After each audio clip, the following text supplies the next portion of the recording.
Good morning. It is Thursday, September 19th. This is the Education and Culture Committee. I'm the chair, Will Jawando. I'm joined by my colleagues, committee members Alvernaz and Mink, and I think we're also going to be joined by Council President Friesen today as well. We have one very important item on the agenda today to get a briefing from Montgomery County Public Schools on the academic performance metrics for spring 2024, particularly related to literacy. And we're really happy to be welcomed by Dr. Taylor. We're 3 weeks in now. And we've got Dr. Pugh and Dr. Moran, but I think what I'll do to start,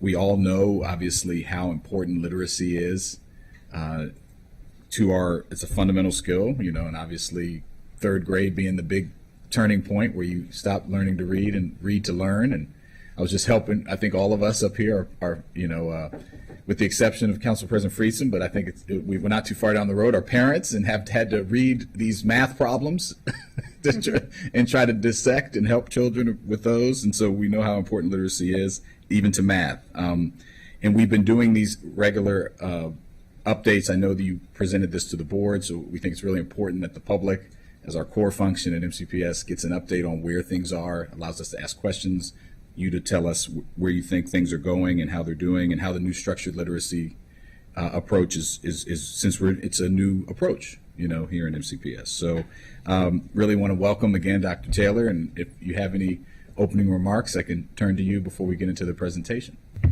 Absolutely, and thank you so much for having me today and for introducing this very important topic. We have had a great start to the school year. It has really been remarkable on a number of different levels, and there's a refreshed energy in MCPS, and we're excited to share some details about that because our literacy strategy is a big part of that, especially at our elementary level. I want to take just a minute to thank the council and members of the committee who were present the first week of school and had a chance to come and visit and see some of our schools. Every member of the committee is already active in our school environments, and I thank you for that on a regular basis. But the first week of school is really one of those exciting times, and for you to get a chance to see firsthand some of the things that are happening in our school communities, it just really makes us proud, and we really appreciate how you have worked shoulder to shoulder with us to make Montgomery County great and our school system great. And this year, we're hoping to showcase some really exciting things that we're doing in the literacy space in spite of some not great performance. And we're going to be addressing that performance head on. And I think you'll like what you hear today. So thank you so much for having me, and I look forward to our partnership. Thank you, Dr. Taylor. We also look forward to that continued partnership. And I know you got to step out, but thank you for being here, and also want to welcome back Ms. McGuire. Thank you for being here. So I'll turn it over to Mr. Howard and Ms. Cummings to lead us through the presentation today. Thank you, Chair Jolando. Good morning, and today at the Education and Culture Committee, we'll receive a presentation on literacy academic performance over the 2023-2024 school year. And on literacy education priorities and strategies for this current school year. This briefing is following up on the committee's July 11th meeting that discussed overall academic performance measures and the Board of Education's September 12th meeting on this topic. Just to note, today's information is specifically on literacy. We will be meeting at a later date to talk about mathematics and special populations. So looking at this past school year, over the course of the 2023-2024 school year, there were increases in the percentage of students meeting proficiency benchmarks within this year from fall to spring. The data for the different assessments that are used to measure literacy proficiency, which include the dynamic indicators of early basic literacy skills, or DIBELS, Maryland Comprehensive Assessment Program, MCAP, and the Measure of Academic Progress Reading, MAP-R, are broken down by grade level and then further disaggregated by race and ethnicity. Overall, across all of the assessments, the percentage of Black, African American, and Hispanic Latino students meeting or exceeding the literacy proficiency benchmarks was lower than the percentage of Asian and white students meeting those benchmarks. In addition to talking about this past school year, MCPS has a presentation prepared to share a little bit about their upcoming priorities and strategies for the school year. Thank you. Thank you, Ms. Cummings. Great job on your first presentation to the NC committee. I'll turn it over to Dr. Pugh. Yes, good morning, Councilmember. Thank you for having us back. Last spring, we introduced our instructional priorities in literacy, and then, as you stated, we came back in July and talked about what that might look like in a big picture. And so it's really important for us now to all understand where we're beginning this year and what is going to be different. So the different piece that you'll hear about today at the elementary level, Dr. Taylor mentioned it already, is our implementation of core knowledge language arts, which is a resource for teachers that's based on the science of reading. You'll also hear at the secondary level, the approach is a strategy that is a school-wide literacy strategy that allows students to be able to practice what they're learning in ELA in all of their other content areas, because that is where you naturally read to learn. So today, as far as the data that you'll see, you have all of the data. So I think I always said, don't come without the data. So we now have every piece of data that you could possibly mine. But for today's focus, we're really talking about the DIBELS, the Dynamic Indicator of Basic Early Literacy Skills at the elementary level. That assessment is used K-2. And then in grades 3, 6, and 10, those are our state assessments, the Maryland Comprehensive Assessment Program in Literacy. So next slide. And also, as you heard Dr. Taylor say, overall, what you'll see is that our students outperform the average of their peers in the state. And we have consistent percentages of students achieving proficiency, but like you, we are definitely not satisfied with that for our students. So as we get an understanding of where we are this year, we believe that if we focus our energy on these large priority areas, that our student performance will improve. The new curriculum is actually a huge win, and thanks to the support of the board and the council for allowing us to place a real high quality instructional material in the hands of our teachers. These priority areas that you see here are aligned to what you're going to see in the data. So the literacy strategies, and then importantly, even today in Special Populations Committee, they're talking about the importance of ongoing job-embedded professional learning for all of us, for teachers and for leaders and for para-support staff. The idea is that we use what we see in the data to do continuous improvement. So we're analyzing and adjusting. Next slide, please. You may remember the graphic on the far right that really outlines what MCPS's academic milestones are. And speaking to why the importance of early literacy skills, we know that even with a literacy policy coming from the state, it is critical to have our students at a level where they can read and understand and respond to text by grade 3. And then meeting that college career readiness standard, which can be a gatekeeper if students aren't able to demonstrate their understanding at the 10th grade. Following 10th grade, they would have to go into either a support pathway, dual enrollment, CTE, or an academic high AP and IB. So it's critical that we get this right now for the students who are sitting in classes now. You'll see the Maryland State Strategic Plan goal. The state board actually had discussion and created these two indicators for the state.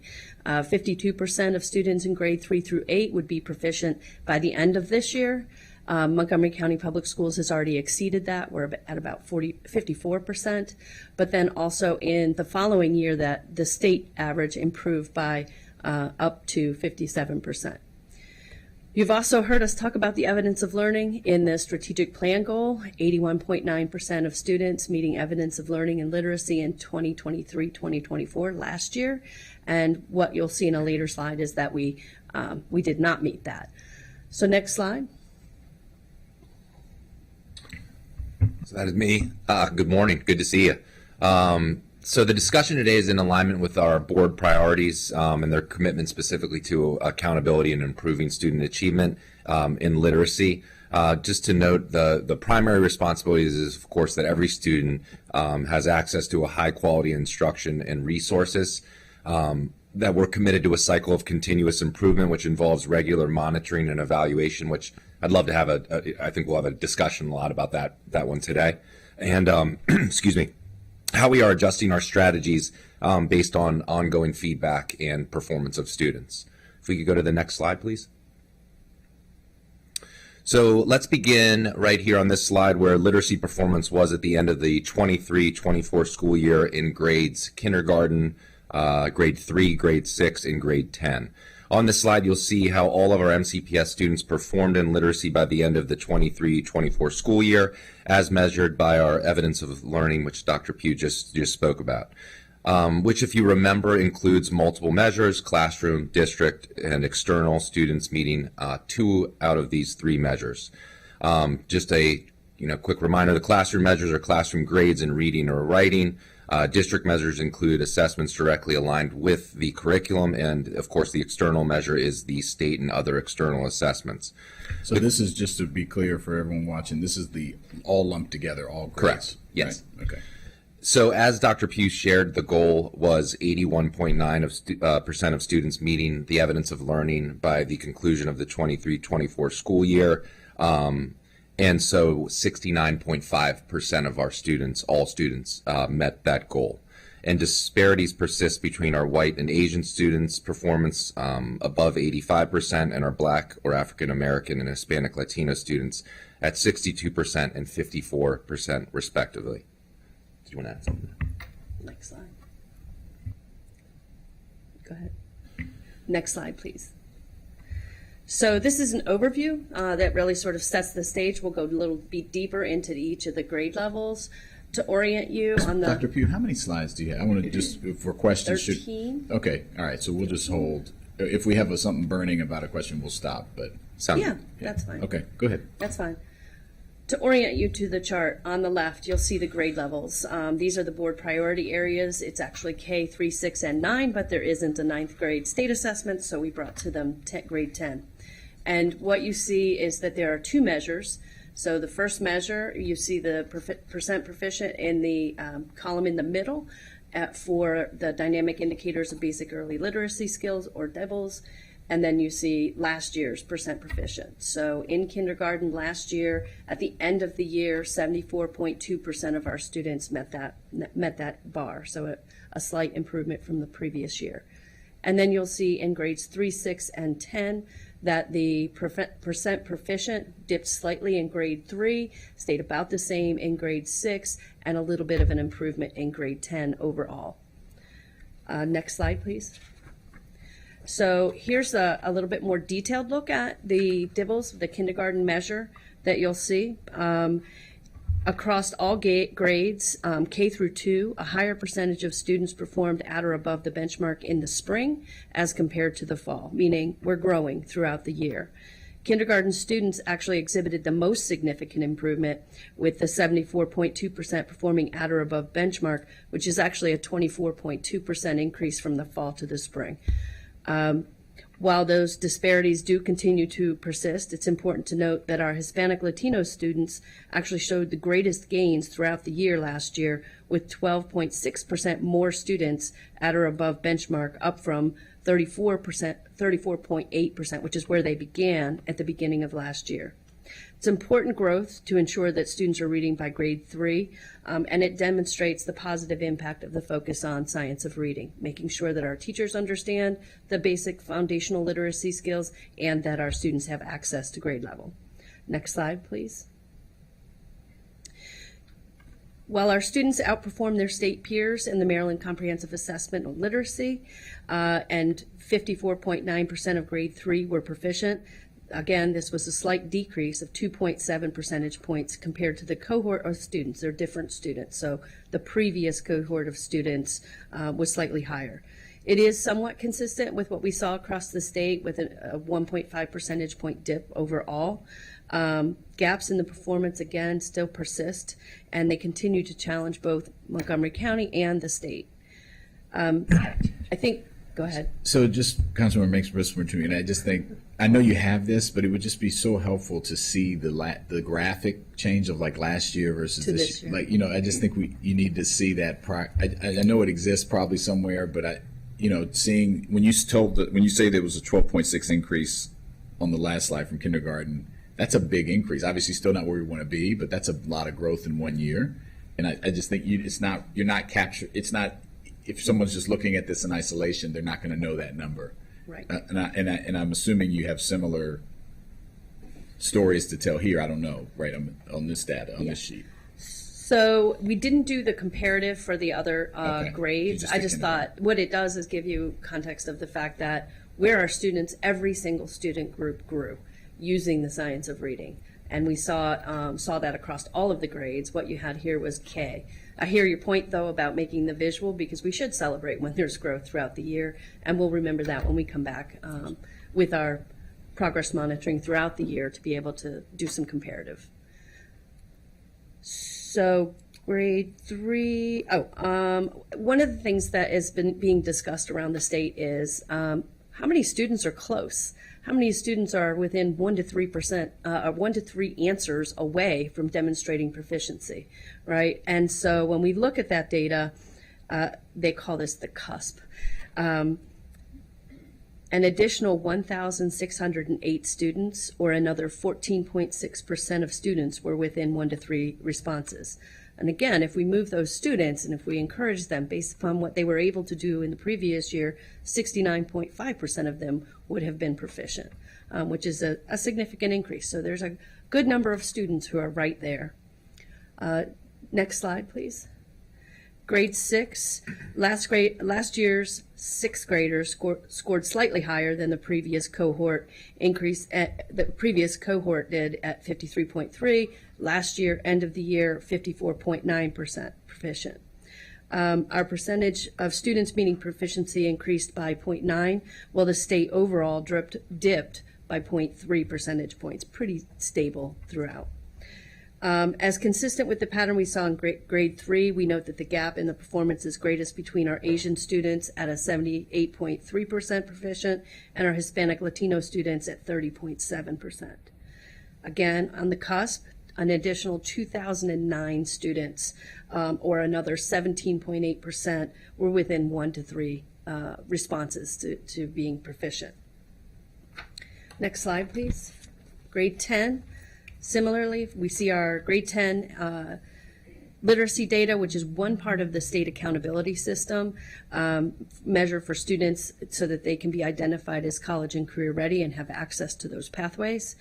61% of high school students who took the English Language Arts Literacy 10 scored proficient, and that was an increase of 5.9 percentage points from the cohort that took the same assessment in 22-23. When we had just 55.1% scoring proficient. The 10th grade scores that we see overall that we're sharing and talking about today did show the greatest increase in literacy performance. On the cusp, 1,962 students, or another 15.1%, were within 1 to 3 responses. And again, if we move those students, the proficiency rate increases to 76.1%. Next slide, please. So we shared this graphic with you when we were here in July, but I want to reorient us to the pillars that we believe that will move us forward in our comprehensive planning. Those 5 pillars include foundational skills for the early learners, making sure that we have excellent curriculum materials available to our teachers and that our students get explicit sequential instruction, and then access to diverse and inclusive but grade level texts. The 4th is the secondary strategy, having literacy embedded across all the contents, and then for us, strategic use of the data analysis and progress monitoring so that we can respond in real time, just like teachers can when they get their data. Those priority areas, as we pour our efforts into making sure that our teachers are supported and our leaders are supported in implementing a brand new curriculum for the entire district all in 1 year, is a significant lift, but it's one that we know will make a difference for our students. the literacy across secondary content areas. I'll speak a little bit more. The aligned professional learning for teachers and leaders so that we all know how to support our teachers as they're planning. Some of the best ones that I've seen so far is when the administrative team is sitting down with the literacy team and really unpacking what it is students have to know and be able to do, and making plans for the students that they have. And then finally, analyzing the data and adjusting. Next slide, please.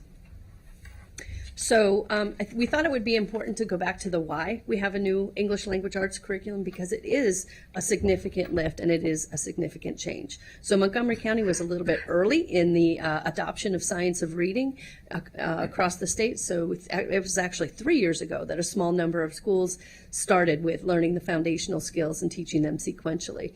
And they were using something really great reading to be able to do those foundational skills. And then they were using Benchmark, the old curriculum, to be able to deliver the content knowledge.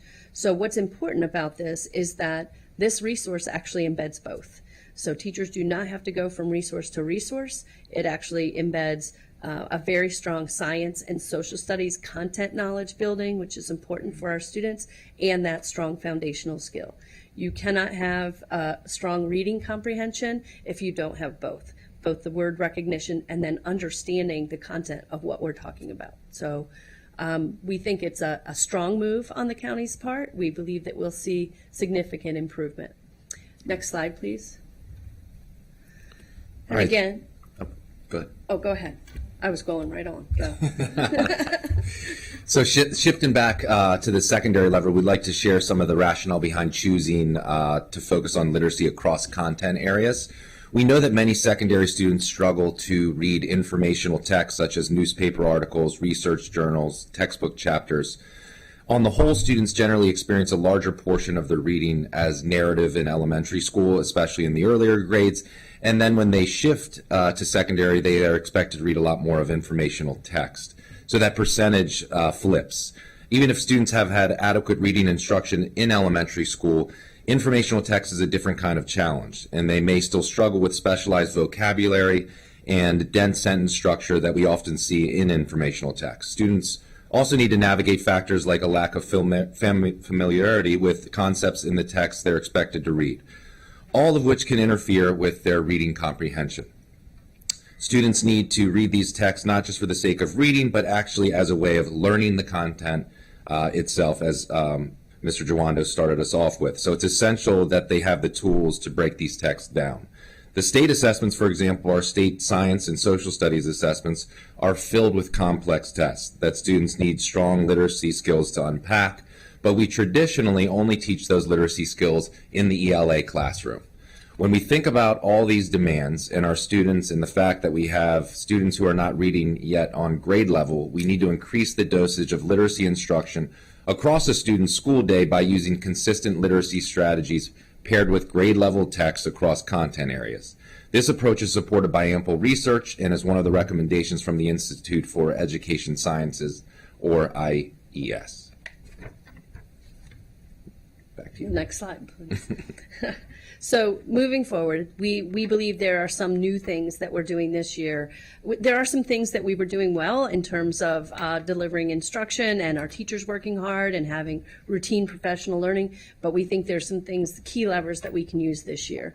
So it's really important that we're all on the same page and that our leaders do understand what it is to implement a new curriculum and what supports our teachers might need. We can anticipate some of those things, but we also know that this will be iterative, right? As teachers and staff experience challenges or have questions, we need to be part of the team in problem solving and how to lift those up. We also have walkthrough tools and in order to help us level set so that we're all looking for the same things and so that we're using the same language when we're talking to schools and to teachers, and that there's an understanding from our schools about what it is that we're looking for. The second big piece is that we also have system-wide and school-based professional learning for teachers, right? So our system-wide learning that our leaders have is part of our equitable teaching and learning framework, and then the content sits under that. So there's some big framing pieces that are aligned to our anti-racist action plan that our whole staffs will get, and then there's very specific based on the content. So what we did to introduce the materials this year is have professional learning all summer.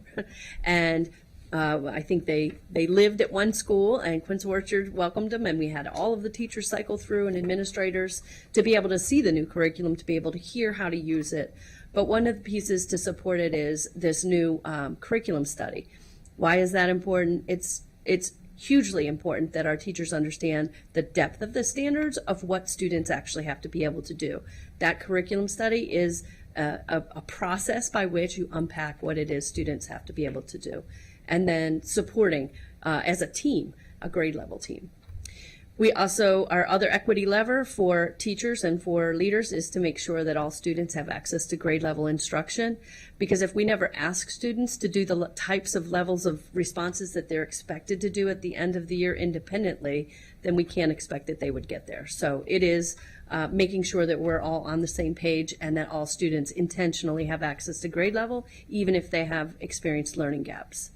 And then literacy strategies across the content areas so that students have multiple opportunities to use in real time and in real context the skills they're learning, as well as, for us, it's on-demand and planned support.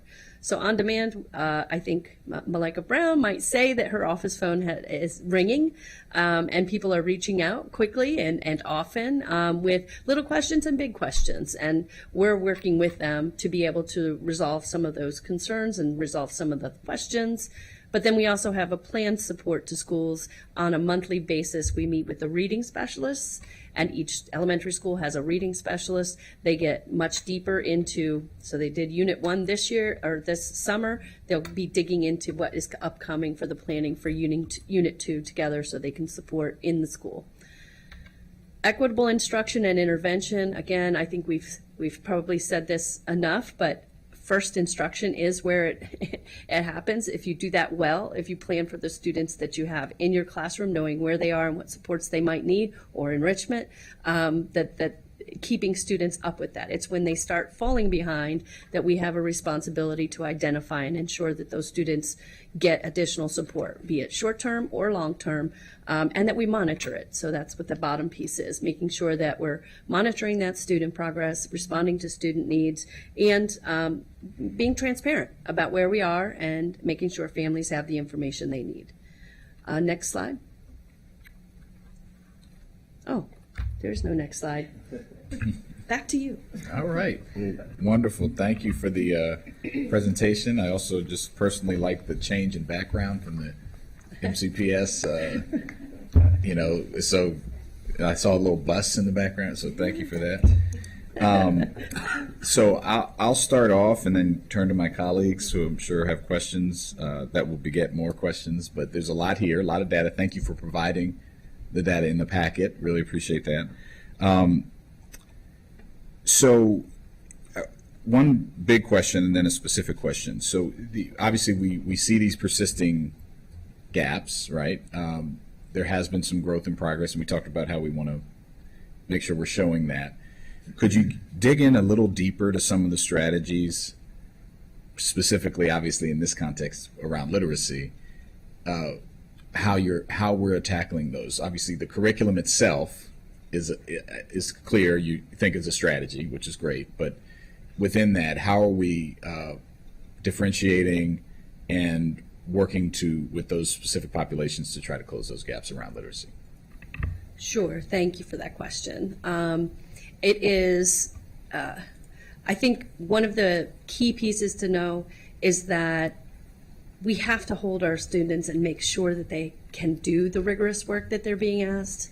Like sometimes we know that they come from various backgrounds or have various things that are impacting them, and we might not give them complete access to doing what it is they need to do independently, or we might over-scaffold, right? Like give them too much support. It's a natural thing for a teacher to want the students to be successful. So it's really hard when you know a student who is coming to you behind and you're giving them intentional access to standards that they may not have yet. So probably and one it of can the be very frustrating for the student. Absolutely. You know? That's where I was going. The idea that every student, regardless of where they are and where they're performing, feels like they belong in that classroom and that they have agency and that they have voice and that they know where they're performing and they know what supports they have, done in an asset-based way, right? Not a deficit thinking of you're not there yet, but you do have skills, you do have knowledge, and you can achieve this higher standard. So that is an equity strategy across that will impact and help all learners. I think there's some specific things that we can dig into language-wise when we get into more of the special populations, but as you pointed out, there's some level setting that all students need to be able to have, be able to access, be able to participate right from the get-go in that first instruction. That's the biggest strategy. And so I know we're going to have the follow-up on special populations, but I just think, can we dig a little deeper on, so what are we, so, with the first week of school, I'll give you a specific example. Okay. Dr. Taylor and he mentioned first week of school, we were there, and I was in a classroom, this is related to math, but it could have been literacy. And I think it was an elementary school, it was either kindergarten or first grade, I can't remember the classroom, probably first grade. And the students had the little dividers where, so they at their desk, so you can see, and it was just a level setting. They wanted to see where kids were, and they were asked to write your numbers from 0 to 100. Okay, and I walked around and I looked. Some students were done. There was a student I walked to that was on the first line and was clearly frustrated, right? And I just patted him on the back and said, "You're gonna be fine. You're gonna get it." And I think so clearly behind, to your point. So what are some of the strategies that, in addition to the curriculum and making sure that teachers understand it, could you just, for someone who's watching this, how are we addressing the needs of a child? You could have said that for ABCs. It could have been write your ABCs, right? Just to get a baseline of where they are. What's the intervention from that day?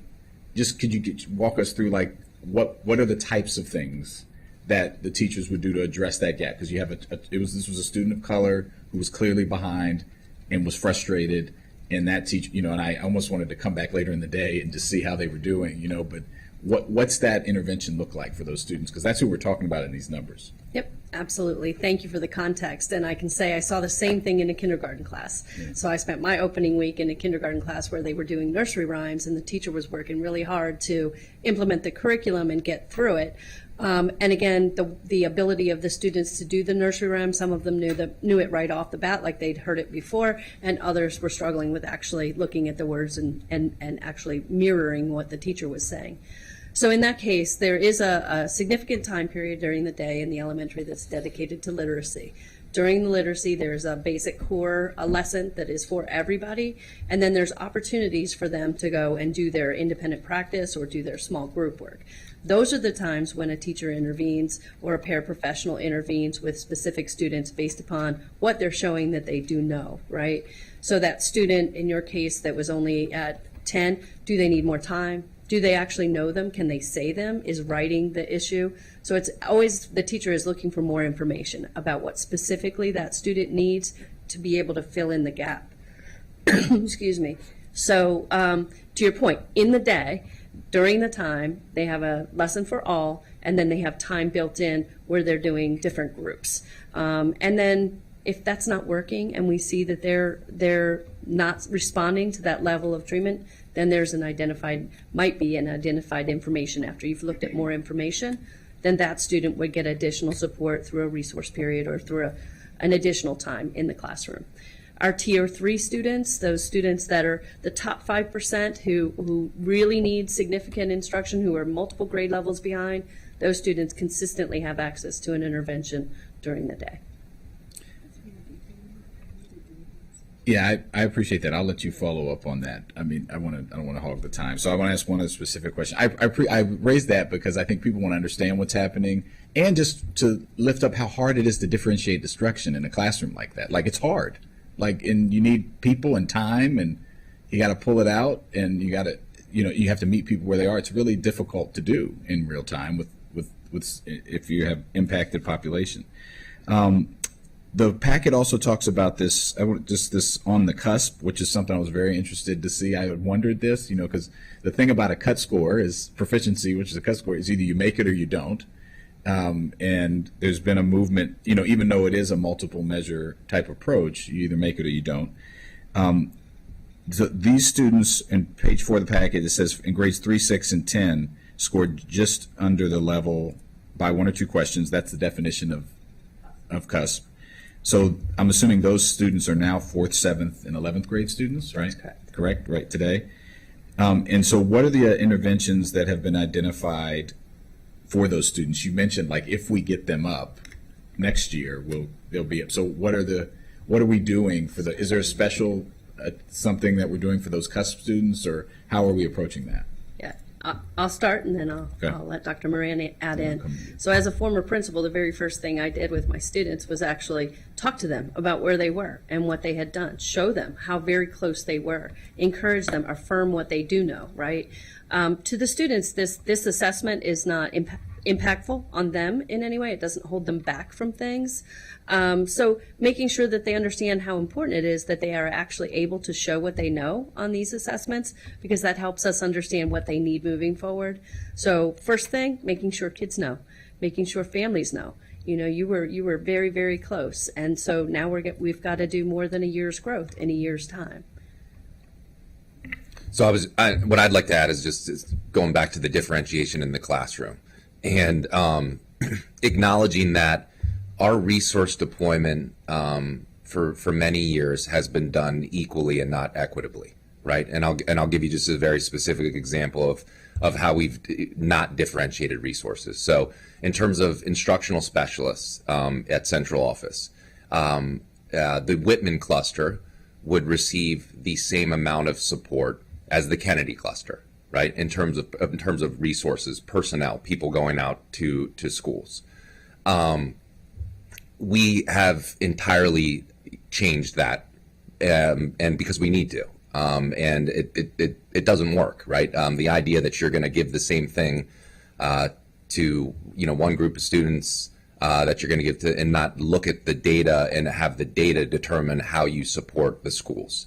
So one of the things this year we've done and started to do, which I'm very excited about, is the development of cross-functional teams that identified, if you think of a pyramid, intensive schools at the top, right? So 18 schools to 20 schools that, when you look at that data that we were just looking at, that 33%, we'll say, for Hispanic or Latino students is even much lower than that average. And so going into those schools and having a multiple instructional specialists, where you may not have an instructional specialist in a specific cluster, and you may have 3 in that cluster or with that specific school, working with them. And it could be an instructional specialist from the Office of School Support and Improvement. It could be one from curriculum, one from special education, one from the English language development, working together as a team in that school for a prescribed period of time, 10 to 12 weeks, looking at how they're moving the data. So to connect to the question around the CUSP students, first of all, we need to know exactly where those schools are, exactly who those students are. So if you have 5 students that are on the cusp, and we can move them to being proficient in reading, if it's on the the MCAP, if it's a Dibbles data point, whatever data point it is, you can provide then not necessarily intensive support, but just targeted support to that specific grade level, where you could have an instructional specialist working with the reading specialist around the planning and having discussions about moving those specific students, whether it's 5 or 25, over the proficiency line, or it could be even the advanced performance line. So that is one of the things that we're doing differently this year. It's a complete change in some of what we've been doing over the past 4 or 5 years. We've talked a lot at this table about the equitable resource deployment. We are actualizing that now, and I believe that we're going to see a return on putting things where the kids need them more, and specifically where they need them, in a specific content area, and looking at the data around, is it reading comprehension? Is it foundational reading skills in this certain school and putting the right people in the right place at the right time to help move the data for those students. I really appreciate that. As a follow-up, I'd love to just see how that's moved from last year to this year as far as the instructional specialists and any other supports in that category. that I'd be really curious to see that, and I'm really happy to hear that it's happening. I'm going to turn first to Councilmember Albanaz, then Mink, and then Council President Friesen. Thank you. So this is better news, still not where we obviously want it to be, and I think all of us continue to feel the urgency before us, and I really do get the authentic and sincere sense that you all are trying to course correct in real time and meet students and families where they are. And so I want to start from talking a little bit about the communication strategy that we discussed last year and any updates you all have on engaging parents in particular. I know I saw in the packet that there are some schools that really have strong communication strategies, and those have bared fruit. And according to the packet, there's an intentional connection between some of those schools looking at those best practices and then sharing them with other schools. But if you could talk a little bit about that communication strategy and any updates you have. Sure. I'll start and give sort of a high level. We began working with Black and Brown Coalition last year to really look at what it is that our families get, right? And a lot of times they're complex. You get a map report that has a lot of data on it, a lot of words on it, and color-coded. And then you also get dibbles, which is, similar. And so a lot of discussion about people see those, but they're not necessarily alerted when they should be alerted. And so our work has been about intentionally trying to find a set of schools who already has some of the structures in place that you need to do good communication with families, because we've been saying, that it's automatic. Families need to know when their students take an assessment, what their results are and what they can do to help, or what questions they might want to ask through our parent conferences. But then also making sure that when a student is in an intervention or identified as needing support, that there's intentional communication to the families around that. That's always been what we are intentionally trying to do. As you pointed out, some schools are excellent at it and some schools are still growing. So for us this year, what we are starting, and I'll let Dr. Moran speak more about the project, is really identifying how those schools are communicating with their families that's resonating with the families. That's the piece that we're not necessarily doing a great job in informing families that their children are either behind or ahead, and what they need to do and what they can do, who they can talk to, and what we're doing in school to make sure that we're addressing that need. So I would just, a couple things I would just add. So first off, we're really we're talking about just a best practice that we need to get back to implementing across all of our 140 elementary schools. This is not something new. And just, you were talking about your experiences as principals. The idea of a parent-teacher conference being the only place where you have communication about your child's progress is inadequate at best, right? And specifically if you're reading below grade level. The idea of providing written notification to a parent to inform them that your child's reading below grade level, and you provide some information or resources about what you're doing, is also inadequate. What is adequate is when you are reading below grade level and you're ending a tier 3 intervention, an intensive intervention that's going to take an 8-week period of time to try to accelerate your reading progress. There should be a conversation with the parent that explicitly walks through not only you're below grade level, here's where you're below grade level, what we're going to work on, but that shows a sequence of this is what we're going to do about it. That's really the question. That telling someone their child's reading below grade level, I mean, thank you for the information, but really what they want to know is, what are you going to do to help my child? And the other key is, how can I help you help my child? How can we work together? So sit down, having a conversation explicitly about what the instructional strategy is that the intervention provider, whether it's the classroom teacher, reading specialist, the paraeducator, is doing, and how you can supplement things at home, providing them with resources, and they understand what the sequence is of those 8 weeks. And then they come back to the table and you have a conversation about, here's the progress that was made or wasn't made, and here's what we're going to do. We're going to modify the intervention, or you know what? They made the progress. We're going to take them out of a tier 3 intervention and we're going to put them in a tier 2 intervention so that they can just maintain or sustain that progress. So currently, right now, what we're doing is we're working with some with a handful of schools to get an idea of what the current state is and just collect some information with the intent of moving to standardizing this as a best practice across all 140 schools. I was reminded very wisely that sometimes just implementing what you think is a best practice across 140 schools through communicated expectations, it may not be the best way and may not land well.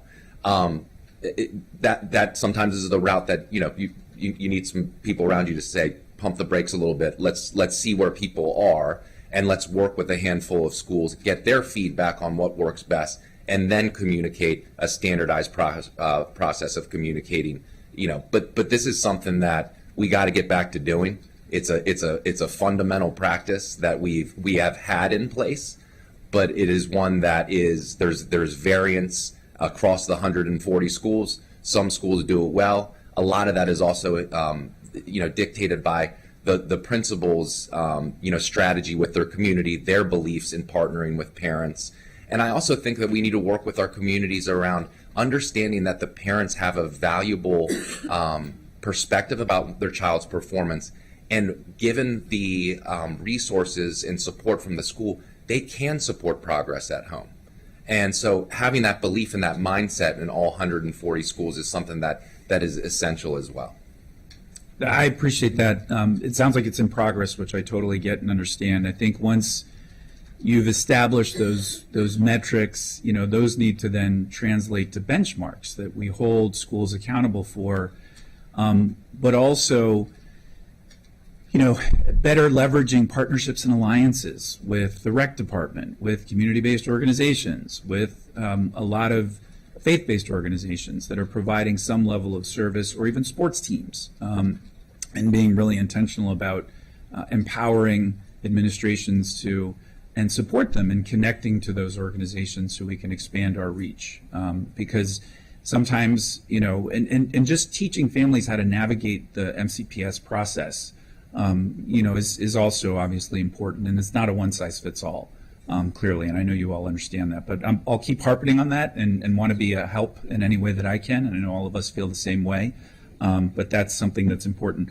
Last thing I'll mention for now, and then I'll get back in the queue, Chair Jawando, is truancy. So we can have the best curriculum in the world. We can have, but if students aren't showing up to school, that's obviously, we reach crisis levels during the pandemic and post-pandemic.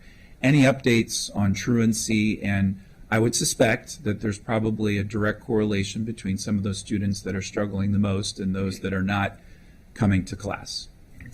So first off, the examining truancy or chronic absenteeism at the elementary school level is surprising, right? You see there are a lot of different reasons why students at the elementary school level are not attending school. So the first thing, every Friday we look at actually the chronic absenteeism data for the week.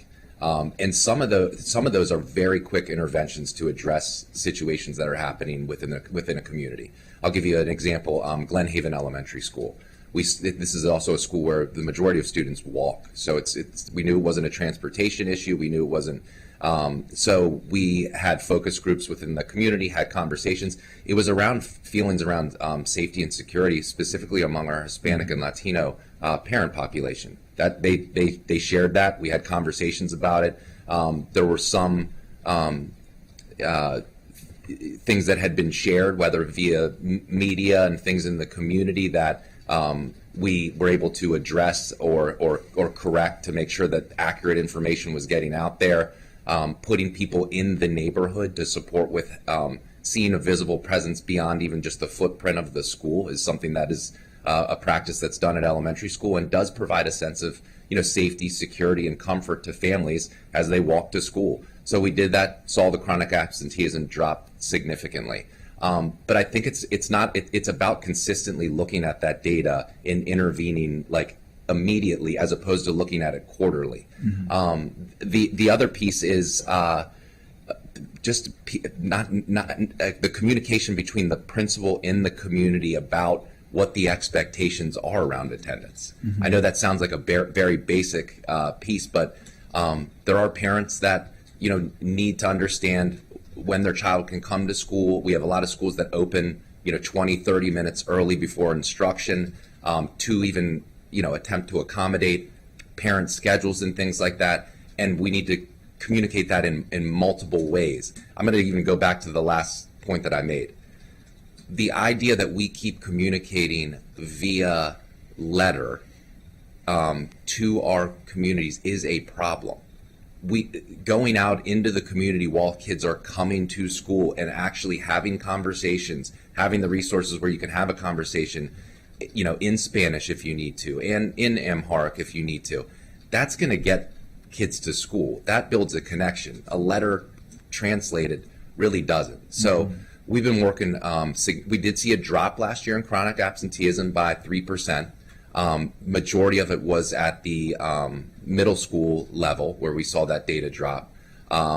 But we have work to do in elementary school around chronic absenteeism, and I don't think that that's been elevated as an area of focus until really just recently.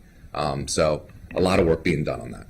Yeah, and it connects back to the communication strategies too. Obviously, it's that trust ultimately that we want to build with parents, where they feel comfortable coming forward and knowing how they can help their own students. So I think that's really important.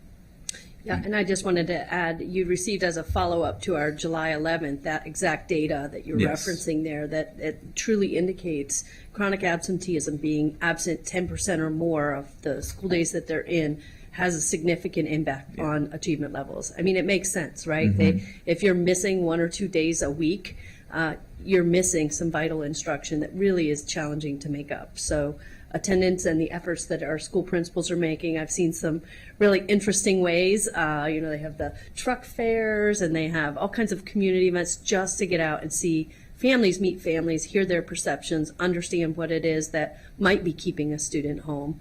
It's not like when maybe we were in school where you went no matter what. Right. And there's a lot of fear around that too. If our student's not well or if our student's not feeling well, we had 2 years of being at home and it was okay. Right. And so now it's getting back into the routines that we need to. And even though it's been 2 years, it's still a challenge because I think people found, even in the working world, that there were things that could get done at home. And so, the attendance piece has dipped across the nation, not just Montgomery County. Thank you. I'll get back in the queue, Mr. Chair. Thank you. I appreciate you bringing that up. We had a really in-depth session on attendance and absenteeism earlier in the year. We're going to definitely come back to that as an issue. Councilmember Mink. Thanks. I'm going to double down on that line because I think it's really, really important. When we were here in July, one of the things that jumped out at me from the packet was MCPS identifying some of the most common reasons for lower academic performance. And top on that list was high rates of chronic absenteeism. Also on that list was insufficient resources, including for social, emotional, and mental health needs. And as well as, what Councilmember Albornoz was just talking about, communication with families and so on. So I would really like to see, and it sounds like you're doing work in all of these areas. And of course, we've had sessions to learn about the different interventions that you're doing and the results there. And we can hear that you're really drilling down at the school level even and trying to react quickly. I really think that this needs to be a regular part of our academic performance presentations. I think it's important for us and for the public to be seeing the results of those. Because if we just look at what are the changes that we've made in curriculum or in teacher training, that's a very small part. It's a really important part, and it has a significant impact, obviously. But if kids aren't at school, they can't take advantage of those. And if we see disparities in populations related to chronic absenteeism, which we do, right? Then of course that's going to be contributing to the disparate results that we're seeing in academic performance. So, and again, I think it has to be not siloed. We have to have this as part of our academic performance conversations and see the metrics where, when we do these interventions and we improve the rates of chronic absenteeism in this school versus that school because of this intervention, and here's the academic performance results. Obviously, there's a lot of variables in front of us. But if we're leaving some of these key pieces out, we're missing a key part of the story, and that has huge funding implications for us. If there are schools who are opening up early, right, so that working parents are able to drop their kids off and make sure that they're getting to school, that could be having tremendous impacts on their academic performance. Do we need to be funding at particular schools so that there can be increased staffing to cover those morning periods? And is funding that going to be worthwhile then in terms of academic performance and those gains that we're looking to make? And so I just want to really, and I think I said this back in July, but really want to emphasize how much talking about those different types of interventions that folks might not have traditionally thought of when they think about academic performance, that we now know have a tremendous impact on academic performance, on making sure that we are really highlighting the work that you're doing and showing us what's working so that we know where we need to be putting those resources. It's really interesting hearing this conversation about the types of thoughtful interventions that you're doing, looking every week at the absenteeism data at a school level and thinking about how you can do those interventions is fantastic. That's got to be having an impact. And are there interventions that you're seeing, are some that are working, some that are not working? Let's have all those conversations. Let's have them in the presentations, and so that we can be tracking that alongside as well. And this is, the White House had a report that talked about how, absenteeism, which has increased, of course, has contributed to falling test scores, and how improving engagement is key, and they noted that disparities in levels of chronic absenteeism across racial, ethnic, and socioeconomic lines has also widened, just like absenteeism in general from 2018 through 2022 has dramatically increased. So, I just want to. Most of what I wanted to ask has been hit on, but I really want to emphasize that, again, as we have these conversations, I really, really hope that we can have this data platformed around types of interventions. Another piece that we had looked at previously when we looked at performance rates within our Latino population was we were wondering, okay, well, kids who have access to, who are in the immersion program, for example, if we're seeing much better results there, for example, than in other places, like we need to be looking for these different types of variables that could really be making a meaningful difference, excuse me, and really highlighting those and making those part of the package. And I'll note the mental health piece of that again, access to social, emotional, and mental health supports. That presents in a lot of different ways. And so figuring out what's working best, who has access to those, and remediating that where it needs to be remediated, that's a critical part of academic performance as well. And we know that kids are having mental health struggles, at tremendous rates now. And so, obviously, again, having the best curriculum in the world and the most trained teacher in the world is not going to have the impact that we want it to have if folks aren't in school, aren't feeling mentally well, and so on. So I just wanted to share, and this is something that I believe was actually Councilmember Jawando and I talked about. But so first off, our students we're implementing and standardizing attendance intervention plans for our students because, like you said, the reason a child might come to school can be different from child or family to family. I will say that, and I know it sounds like a very soft strategy, but on all those attendance intervention plans, you're going to see a trusted adult listed as a strategy. Students come to school to see teachers and staff, and having that connection with one person at a school will get a kid to school. And so I just think, as we focus on having a culture of positive relationships and really having a contextual understanding of a student and a family, that relationship gets a kid through the door. And when we've asked them, and that's another thing that we've done is even engaging in focus groups or surveys with students to ask them, what is it that would get your attendance up? A lot of it is more access to a staff member or teacher. Students come to school for sometimes 3 periods and then they leave. And if you ask them why, they'll tell you it's about the relationship with those three teachers and the quality of instruction and engagement that they experience in those classrooms. So I know that sounds basic, but creating that culture is critical. Absolutely. Absolutely. And I just wanted to add, I appreciate you talking about the complete, comprehensive approach to teaching and the data and what it shows. One of the pieces that, while the blueprint has been a huge lift for the state and for the county and for the school systems, the community schools effort really is helping to layer resources in those schools that have higher, low socioeconomic status. And what it does is it allows the school to be able to do a needs assessment and determine what it is based on community input, student input, data, staff input. Where should they invest? What specific areas do they need to target on? And in some cases, it very much is, we need childcare. We need childcare, before and after childcare, or activities that students can be safe in because I can't get home from work. And so there's been some really, really intentional work among those community schools to engage with our nonprofits, to engage with our partners, to be able to, so that it's not teachers doing their whole day and before and after, because what they do during the day is a considerable lift. But it's making sure that we take all of the resources that we have in Montgomery County and engage them with what it is that the school community needs. And so once a school has gone through and identified what it is that they need, they now have additional funding to be able to engage at a level to be able to engage partners and have that support.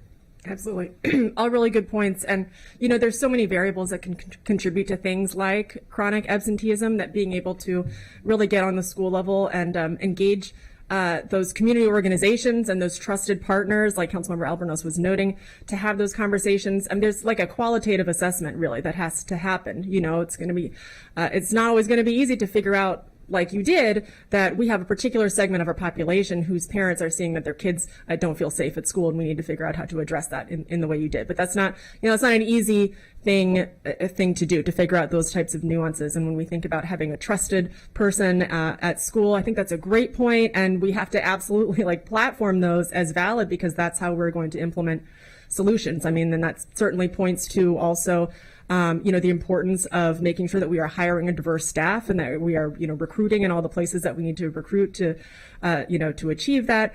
And so again, I just want to kind of change how we think about presentation of academic data. I think that at this point in time, we have to include a lot of these different variables to demonstrate where we need to be, funding up some of these. Maybe it seems a little bit softer, but there really is a direct correlation. I mean, if kids are absent, if staff is absent because of increased sick days, right? Is there a school where their HVAC is and their air quality is, I'm sure there are, so is poorer than in other schools, and that certainly could be contributing. We certainly have seen studies where HEPA filters were installed in daycares, and the attendance rate. Absenteeism decreased by, some ridiculous number, like 60% or something. Now, obviously, you're going to have a greater impact if you're coming into a space where the air quality is pretty poor. But, these pieces matter, and we need to be making the changes across the board. Thank you. Thank you, Councilmember Make. I want to lift up and turn to Councilmember Friedson. I agree with you, and we did talk about it in July. And when we had those drivers, again, everything we're trying to do is make our students be happy, healthy, and achieve and do well. Get what they need to learn.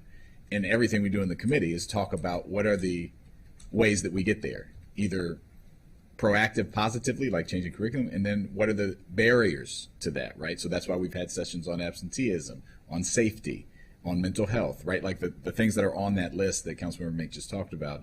And we will continue to do that, because you need to dig into, all right, what are we seeing in these specific areas? Because those are the things that are either pushing forward or holding back all of our students in different ways. But I do think, as a baseline level, when we have these sessions on the numbers, it would be helpful to have a little, like, we're not going to go into every strategy around absenteeism, but to know how the absenteeism, for example, relates to what we're seeing in the numbers, right? Does that make sense? And I just think we should, just as a standard practice, you should do that, and probably to the board too. I'm sure they would appreciate it, to have it presented in that way. And then we can spend the rest of the time we're here when we're digging into how we're addressing those in a deeper way, if that makes sense. Council President Friedson. Thank you. First of all, thanks to MCPS for all the data and for the presentation and the council staff, and thanks to the committee for your work and digging into this. A number of my questions have been asked. I have a few follow-ups. Just want to dig a little deeper into a couple items.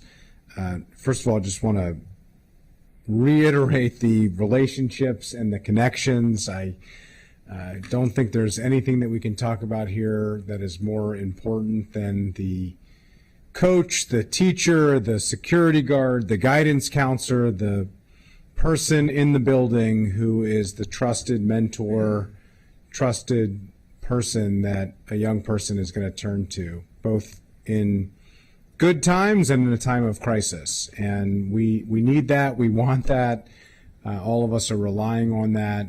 There's really nothing that's more important than that. And so thanks to them. I think, we need to lift them up as part of this conversation. It's obviously a data-focused conversation, but you're in a people-powered business. And those are the people that are really making the difference every day. And certainly that's what's making the greatest impact. Just wanted to ask a couple of questions. The CUSP issue is really interesting to me in terms of the data. I'm glad you've dug into that. So how quickly does a teacher know? How quickly does the school know on a student-by-student basis? And how quickly does the family and the student know on that student-by-student basis whether they were listed as proficient or whether they're on the cusp? Okay, so let me start with where we get the data. Usually we get the data in the summer, and so we staff have access to where students are. Then there is a report, a formal report that has to go home in the fall that will be sent home with students, and that is the first indication that a family would get about how a student performed, and those are the state assessments. So we just had assurances yesterday in a meeting with the Maryland State Department of Education that those data will be available backing up almost 2 weeks. So they're getting faster at turning around these state assessments. The faster we can get them, the faster we can turn around and have families and students actually get their information. But you bring up a great point, right? So when a student is incoming into another grade, so these sixth graders that we talked about, they're entering seventh grade. So their teachers do have access in the system, Synergy system, to be able to see where they performed. We would have to dig in deeper with them to show you were close to proficient. They get a bar graph, and so they can see where the overall proficiency is. But for a teacher, they need to know why. They need to know what area the student needs a little bit more support. And so they get a little bit more detailed report that can help them guide where the instruction is. So I just want to dig into that. So what's the time of that? I mean, I'm just trying to figure out, because data in testing oftentimes is a very lagging indicator. The student needs the intervention yesterday. Yeah. Obviously, they weren't proficient because the intervention hadn't happened at the extent that it was needed. Obviously, we see, as the data has proven with the improvements, that the bad news is these disparities still persist and are alarming. The good news is there has been some marked improvement, particularly among the lowest performing demographics. There has been the greatest level of improvement. That shows that interventions do work. That's good news. That's proof positive that we should be doubling down and doing more of that. The question, essentially is, when you're going from third grade to fourth grade or sixth grade to seventh grade, like what time in the calendar is the teacher going to get the data that you're talking about to be able to actually do some level of intervention? Yeah. So, a great question. I think the thing that we've done to address, so I would say we need to become a data literate county, and what I mean by that is we went through a period of time where we were focused more on behavioral data than academic data as we came out of COVID, really, and so. Each school received a profile prior to the start of the school year that had the exact same data points with links that would take them to the exact students. We're at a place where you need to put data right in front of people and not rely on them to go out and mine it themselves, right? So once you leave it up to chance, some teachers will go and access it. Others will wait for it to come to them. Others may not be literate to go and access it and put it in an organized way and have that list. I can share with you right now, there are 32 schools that we are targeting around the MCAP data that were within essentially 1 to 3 questions of being proficient. Those schools, we are providing enhanced support to those schools to support those specific students. And this has been a focus by directors since we got the MCAP data in late August. So the timing is, we got it in late August. We turned it around, the first week of September to ensure that all of our schools, our principals had access to it, and specifically those CUSP students. So then you can utilize the MAP, data, since there is correlation between those two assessments, to determine if what we're doing is actually making progress towards them being proficient on the state assessment come the spring.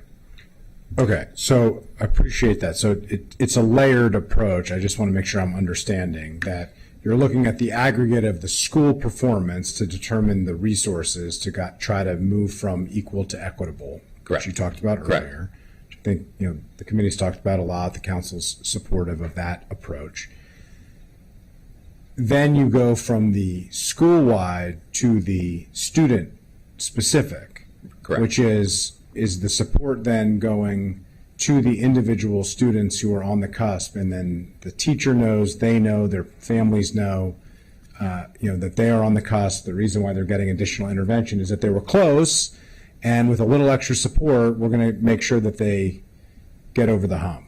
And the accountability component is also, as we went out to those schools where they were extremely close, and a lot of this is about just the return on investment. I mean, you can invest not as high intensity resources for that school to move their data very quickly, but directors went out and had goal setting meetings with principals that specifically identified the students that they are going to move from basic to proficient, and they focused directly on those CUSP students. So the accountability tool is, as directors go out, they're also having conversations with the principal about those specific students that they've targeted. It could be 20 to 25 students, and then that trickles over to the teacher who has that in their SLO, that they're going to move those students. So you have the principals being accountable, and they're tracking that data. They're supporting the teacher who's also tracking that data.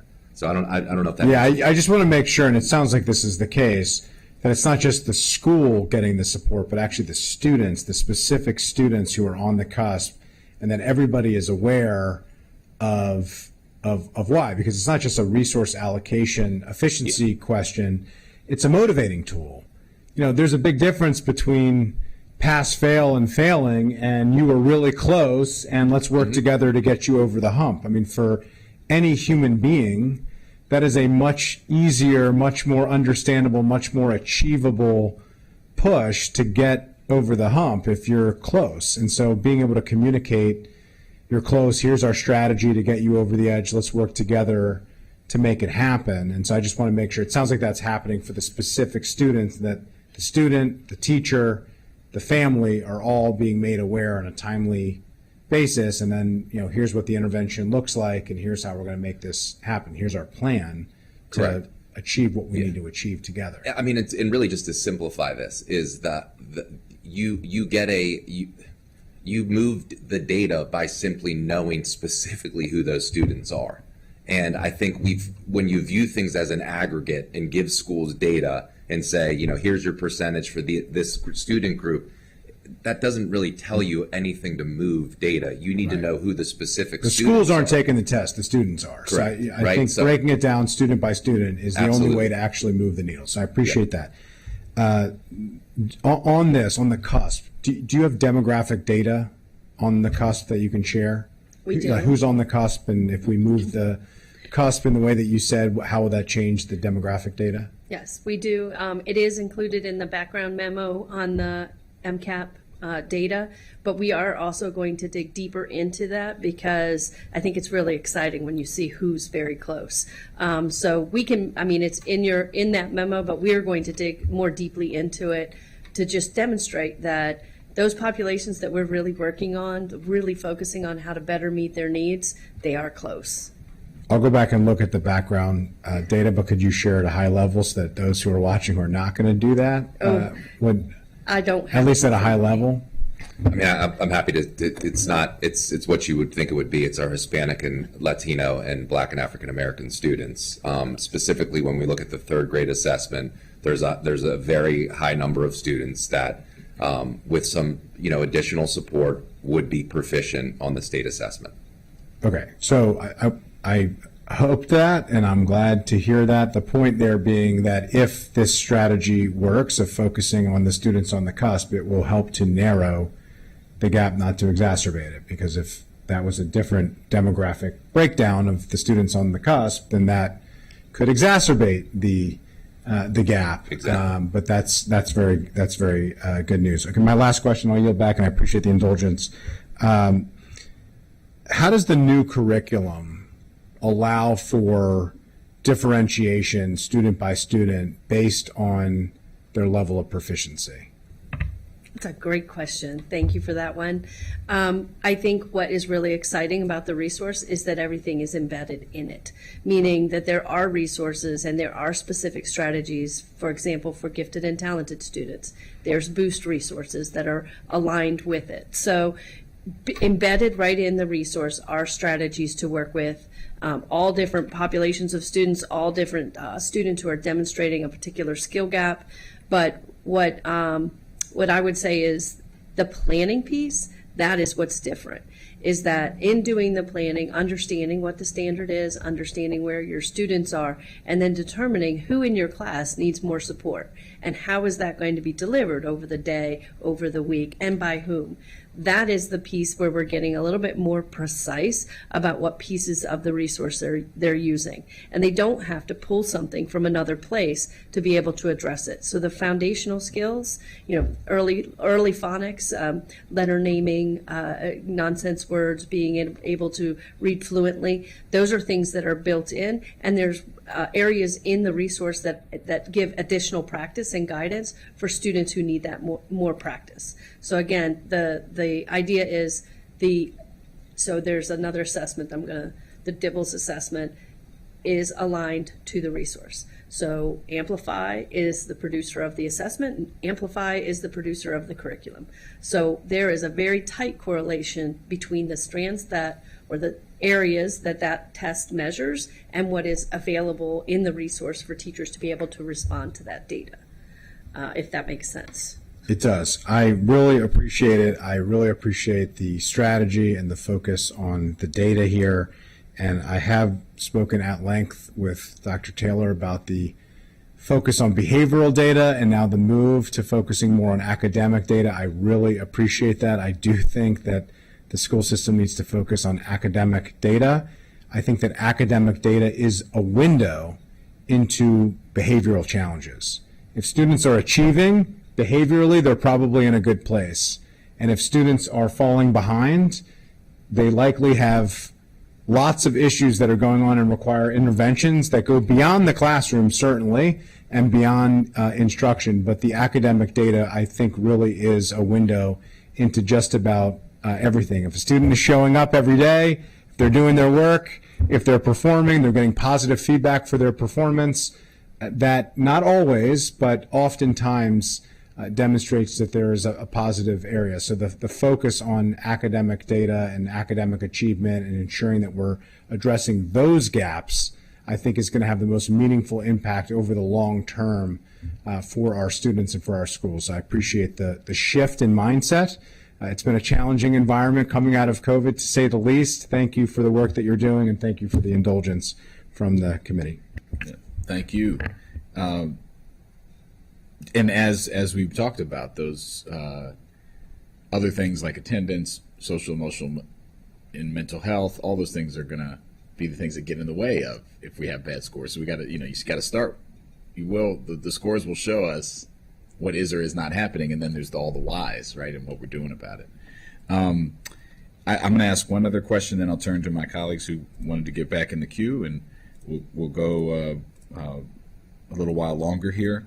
I'm going to ask two questions, actually. The Superintendent Taylor wrote a memo to the board earlier this month on this on these results, and it showed that Black and Brown kindergarten students in one or two-way immersion programs had over 25% gains in literacy. Pretty dramatic. What type of, could we talk a little more about what those programs and what those, who's in those programs and where they are, and how that factors into either past literacy assessments? Are they showing similar gains in dual language, and is that a key? What are we doing with that? What seems to be an astronomical gain, for, in my opinion? Yeah, thank you for that. I think it's really interesting too when you think about who the students are that are accessing the one-way programs. It's generally students who are proficient in a language but not Spanish. And where we have the Spanish one-way immersion programs, it is an enrichment program, right? So they are now learning another language, which we think is a very valuable skill to becoming biliterate because our society is such. But they actually have very intensive multiple classes in Spanish in that target language. They're immersed in it, and I mean that hence the name. And so what we see is when they are doing their assessments and they're assessed in Spanish, they're doing very, very well. And they're showing significant growth because of the intentionality and the focus in the one-way immersions. And again, how are we? So what's how many of those are there? Tops, I know I'm gonna hold you to the fire. I know it's generally. So for two-way immersion, there are 6 programs. Right. They are located at Brown Station, Oakland Terrace. Give me another one. Two-way, Rock Creek Forest is one? Rock Creek Forest is one That's way. one way. What other school?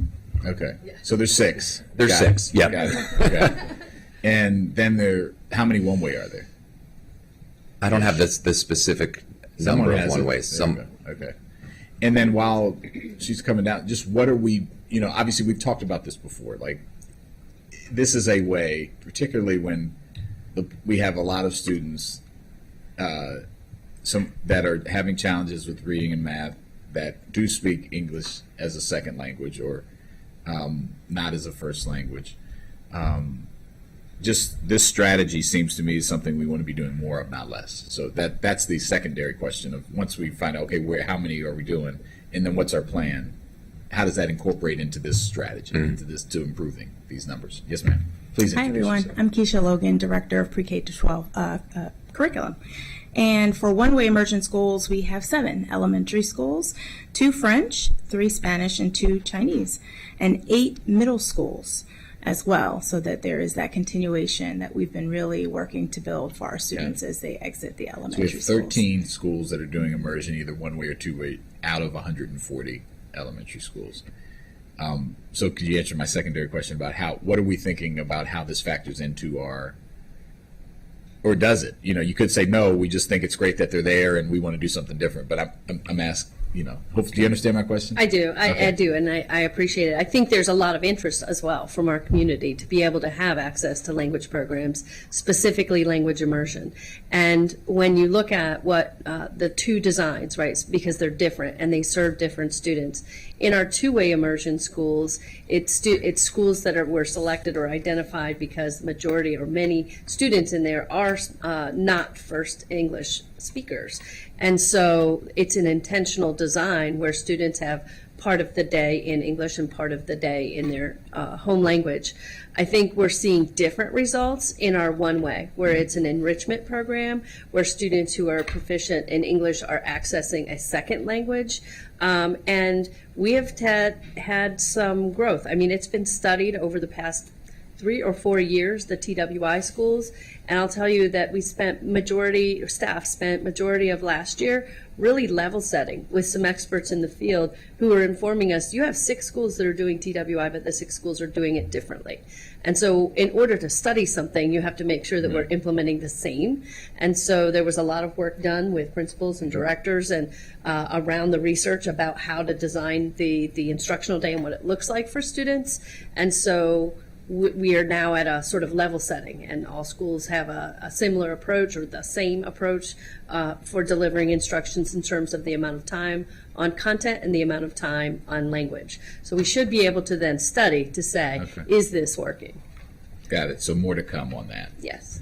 But some good initial results in what I talked about. Thank you. And then my secondary question is more of a resource staffing question, right? So again, and I think this will be ongoing, the level of differentiation, the level of communication, the level of things that, frankly, Dr. Moran, both of you have talked about this, but you've said, this doesn't cut it. We've got to do like that. All is going to require people, resources, time, training. You mentioned you can't roll out, and look, I have the benefit of having 4 children, and I'm in the schools, and I'm the chair of this committee. I'm in a lot of schools. I've been to a lot of back to school nights, and I struggle to square to draw the connection with what you're saying with what our teachers are doing now, in that it's just overwhelming for them to be able to do it. And so I think part of these discussions also has to be like, how are we going to address that real big elephant of, yes, best practice, we got to do this, we got to communicate more, like all these things, we have to do them. And some is different too. It's not just all more. Some is not doing things the way we have been doing them. So that you could free up some capacity theoretically in that way too. But some of it is like you need the instructional specialist. Like, that's why I want to see that list. Like, where did you take the instructional specialists from? Where are they going? What's that and so I think we just need to be really sober too about, and just honest about, like, in a data-based way, the hours in the day, the number of students in your class, and how you're addressing it. Because if you have 28 students and half of them are on farms and another third are EML, and another third are special ed, like, it's doing those things is hard. And so I just want to help talk through how we're incorporating that into this. So thank you for that. And you are 100% right. What the teacher does in the classroom with his or her knowledge of the content standards, and then a deep knowledge of their students, and then putting that together. That's sort of the magic, right, of what a teacher does. They've always said it's an art and a science. It's both understanding who the students are and understanding your content and having strategies to bridge. So I will say, too, this is not a new problem with differentiation. What is new is the discrepancy between students and what they're demonstrating in their knowledge and their experiences and what they're getting in terms of supports and wraparound supports or not at home and in the community. So a teacher, I watched a wonderful kindergarten teacher working really, really, really hard to implement something that she'd never implemented before. She knows the standards, right? She knows what is required of the students, but it's a new resource. So I think we have to go about this with a lot of grace and a lot of support, and there's no right way that we're going to learn together this year to make sure that challenges that they experience, they're not experiencing alone, frustration that they have, that they can voice that and we can work together with them. Because the teacher observed she wanted every single one of her students to be right there ready with her on the carpet. And of course, day 2, they were so wiggly, they could barely sit for or stand for the time of the lesson. So she's building capacity in her students, as well as learning a new curriculum, learning who they are. And in this case, she had a student who was nonverbal, who had very significant needs. And the goal in that student was to get that student to be within 3 feet of the carpet, right? So they're not only just working on academic goals, knowing who the students are, they're also then working on the goals that each individual student has. So what I would say is I hope some hope coming through the blueprint in terms of there's real reason why they recommend and why other countries have a significant amount of time for planning. And in the blueprint for this lead teacher role, which we'll have to negotiate and bargain and work through with our association partners, but that's why more time was built into that legislation, to be able to allow teachers to learn from one another, teachers to learn their own and hone their own practice and their own craft. And quite honestly, it is a challenging job. It's a different challenging, right? Because they do have a lot more resources, tools, data, and information at their fingertips than what teachers have ever had. But it's also learning a new way of teaching when you were not classically trained in that way. So I agree. They need time. I appreciate that. Councilmember Alvarez. Thank you so much. So, I'm going to go back to something that you talked about before, Dr. Moran, and that's, safety and security being one of those foundational issues that, parents, for whatever reason, through rumor or innuendo, in some cases just don't feel comfortable sending their kids. And I had this horrible flashback of during the Trump administration when there were rumors of raids that were going to happen in schools, and we saw a precipitous decline in attendance during that time for an entire year. It was awful. And so I keep harping on this communication, but it is something that probably deserves a standalone session, talking about some of the best practices that we're hearing from some of the schools that are really engaging parents in a way that it's effective.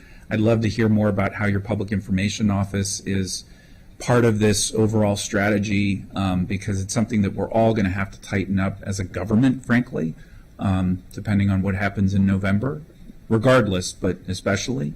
And so I'd love a follow-up on that specifically.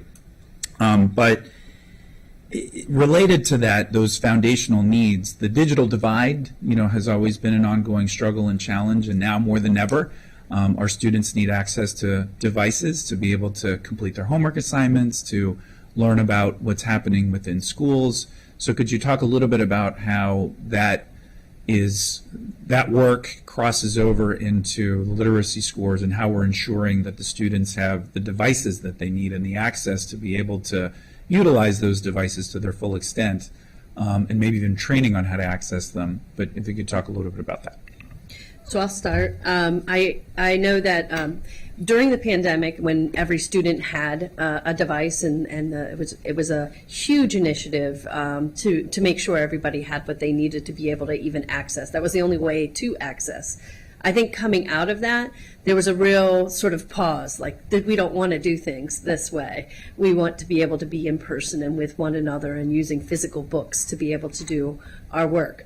But there is also the fact that we do have devices for every student. There are devices that are, by design, a little bit different, right? They're on a cart. They're available to be able to be used and available to be able to go home with a student should a student need to access it. And to your point, there are parent resources that are accessible, but they're also accessible by a phone. You do not necessarily need to be logged into a computer and have a specific access point. They can access what their students see specifically through a phone. I think it's important that we have them available for the students. I think it's important that we have them available both in school and at home. And there's been refresh process each year to be able to make sure that we're modernizing and upgrading and making sure that we do have high quality access in terms of technology. And in literacy specifically, it's balanced, right? So much of what they'll do is in person using paper and resources and books, and some access to digital. The way that I've seen it play out in schools right now is a lot of time it's the teacher showing through their box light or through their display the lessons that they're engaging in and the resources that are there digitally, and then students are actually working with materials that they have in front of them, particularly at the primary grades where it's more appropriate.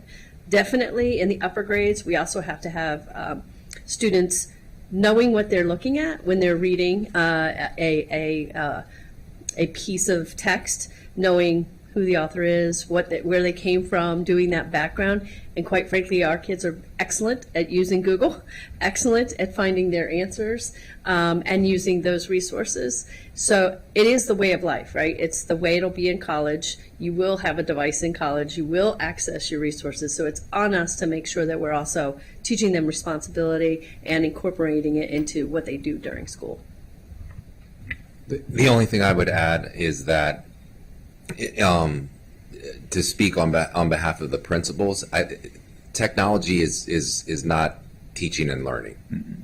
And I think as people became very reliant and used it as a teaching and learning tool because it was the only option. You've had to wean people off of that over the past couple of years, and it just can never take the place of great teaching and learning. It's a tool that can enhance and it also isn't a management tool, right? And I think there are times where we just need to work to make sure that it's not being used to fill instructional time or to keep students busy or occupied while the teacher tries to differentiate instruction working with a small group. So there's great things to it, but it needs to be used in the right way. Great. Thank you. Councilmember May. Thanks. I wanted to talk a little bit about special ed, which I know we're going to go more in depth in a future session. But obviously this is relevant here as well. One of the, and I'll talk about it in a very particular way, there's a lot we could discuss, obviously, but one of the things that we have seen, especially in our elementary schools, is where you have students there who, they might be brand new to the school system, maybe they're in kindergarten, they didn't attend their PEP program, or they transferred from another district, or whatever the case may be, but maybe they haven't been gone through testing and analysis and all that sorts of things, so they don't have all the resources that they eventually will have down the road and the recommendations and so on. And in the meantime, you've got the teachers and the admin trying to accommodate the student as best they can, which can be very disruptive both for that student as well as for all the other students, for the staff. I was visiting one school and saw there was one charming kid, but I mean, I saw this kid, like 5 different times on the tour of the school because he was just gleefully kind of running around. And there was a counselor. One of the school counselors was, for most of that time, following him around and trying to keep him safe and kind of control him back to the classroom. And so, several months from now, that student will have more supports being, offered to them and so on. But in the meantime, what can we do about that gap? And then also for students whose parents have maybe declined a recommendation, for example, to attend an autism learning center. Sometimes that can be because of the stigma or not, fully understanding what that entails and the benefits that can come with it. Sometimes it could be because of totally understandable concerns that, my child could find success back in mainstream classrooms a couple years from now. And if I have them go to an autism learning center, that's going to make that transition much harder. Are they going to be where they need to be, if they're outside of the schools with a different curriculum during that period of time, and the difficulty logistically of, being able to go from one place to another place. So, which obviously that has implications for our broader system that we have here, and whether there are modifications that could be made that could make for a transition like that more fluid. And then of course we have, we never have enough one-on-ones, hiring difficulties, all of these pieces. But this does have tremendous impacts on the learning, both for those individual students as well as for all the students in the classrooms because of limited staff time. How are you all thinking about and approaching those challenges? So I'll start and then ask Ms. Wiles, who is our Associate Superintendent for Special Education, to jump in. I would say that every year, at the beginning of the year, we are shocked by the behaviors that we see and by some of the gaps that we see in students that are coming into school. And because we've just ended a year with kindergarten students who are now potty trained, who are now a little bit better able to self-regulate. And so I think it's part of the cycle as students come in at the beginning of the year and they're new, and it's a new environment for them, and it's a new look for our teachers. There are some things that we can do together as a school community, right? Because there can't be an immediate deployment of resources. We have to look differently at how we use every adult in the building, right? Some of the most successful schools that I've seen, in my experience, it has been a hands-on approach that these students are all of our children, and anybody can meet that need. Anybody can be a resource for that student. So that was some of my role in kindergarten was to be a resource for that student, and it was terrifying. Right, he was on the playground. I had to keep eyes on all the time. There were doors. There were ways that he could get into the parking lot, and we couldn't really have that conversation about it. By the second time I was there, we had a picture board where I could say take a break, or he could say stop, and we could communicate a little bit better. So I think initially it is a big challenge because we are all coming in as our whole selves in a school, and we're just not ready to just move along and do the work as needed. So it is disruptive. It is a challenge at the beginning of the year when you don't know each other, you don't know the student, you don't know their situation, and you don't know their family or what resources are really going to help. So at this point, we do have people at the school levels. We have our well-being teams. We have our school psychologists. One of the pieces that would be hugely helpful is if we could fill all of our positions so that we could deploy more efficiently, because even when we have a structure that's designed to support, if there's nobody in that, it's not an immediate support, and schools feel it. So that, and then I would say the constant communication about what is needed and what students are presenting with. There's no magic answers to dysregulated students, and there's no magic answer for all autistic students. They're all different. They all have unique strengths and challenges, and it is a learning period at the beginning of the year to actually assess what they do need. And so I'll let Ms. Wiles add anything specific to special ed. Good morning. Diana Wiles, Associate Superintendent, Office of Special Education. So one of the things that I think is important to know is that when we look at our data for the number of students who were enrolled in infants and toddlers programs 4 years ago, 3 years ago, during the height of COVID, the numbers dropped drastically. And so now we are seeing those students who were 1, 2 years, 3 years old that are entering schools that did not get some of that early intervention that they would have otherwise gotten had the circumstances been different. So we do see a growth in the number of students who may not have been potty trained, who may not have gotten early intervention with speech and language, occupational therapy, and some of the other services that we see our students get so that they are more prepared for kindergarten. But the other piece to it is that part of the process in special education is collecting that data. So, we may have a student who didn't get those early interventions, but they do need to have an opportunity to demonstrate what they do know and what they're capable of doing in the school setting. And so, in addition to what Dr. Pugh indicated, using the resources of our psychologists, our social workers, our professional school counselors, we also have our Section 504 teams that can provide those accommodations while we continue to get data, because making a decision about whether or not a student has a disability under the IDEA is a very, very serious and important decision to make. And so we don't want to get that wrong. We don't want to over-identify students. We don't want to under-identify students, but it is challenging when students don't get that early intervention. But I do see, based on the data that we looked at, that part of this is still an outgrowth of what occurred during COVID.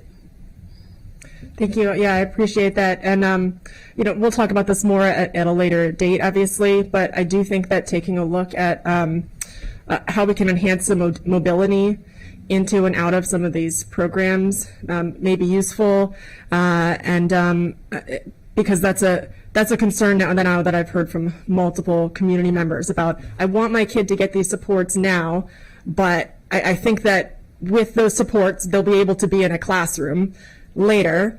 But am I essentially opting them out? How are we going to scaffold them back in? So are there ways that we could, whether it's helping parents to understand that they will be able to do that, and here's how XYZ, or if there's, or if there's ways that we can make that process easier, make it happen more where appropriate.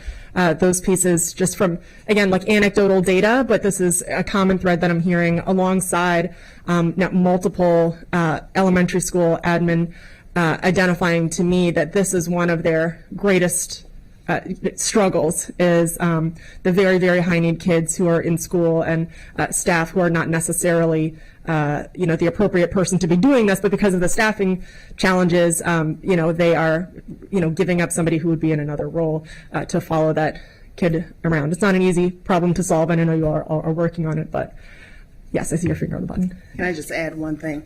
And to your point, I think that's why we are really focusing in terms of professional learning on how we are providing those opportunities to train for our general educators, not just our special educators, not just our related service providers, because we do see growth in our students who are identified with autism.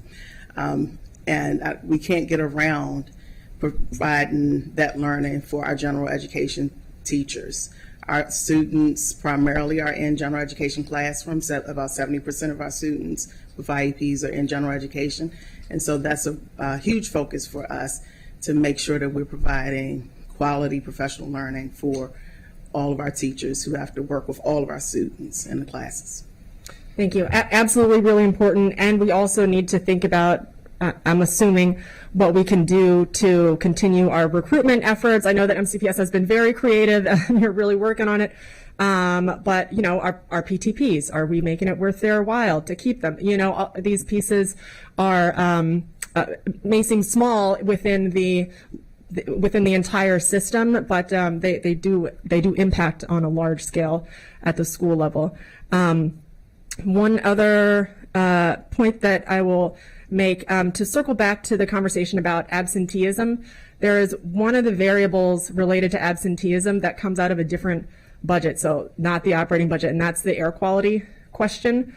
And so it would be helpful, I think, for us thinking about budget, if we can pull that variable out and figure out how much of an impact that is having on absenteeism, to see a comparison of, and look, I know it's a scary thing to look at because addressing that is really expensive, and we're not going to be able to look at every school where we would like to increase the air quality, and we don't have the money to just do it. But I think that we just need to have an honest conversation with the public about it and say, here's the challenge that we're looking at.